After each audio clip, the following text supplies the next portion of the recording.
I'm more than delighted to know that you are interested in learning Chinese culture.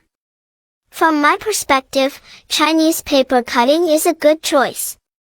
Paper cutting, a special kind of folk art in China, has a history of over 1,000 years. It is performed widely in our culture. Using a pair of normal scissors, people cut red paper into different kinds of patterns.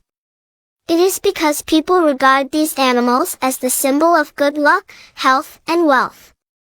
Through learning paper cutting, not only can you deepen your understanding of Chinese culture, but also gain a practical skill and a sense of beauty.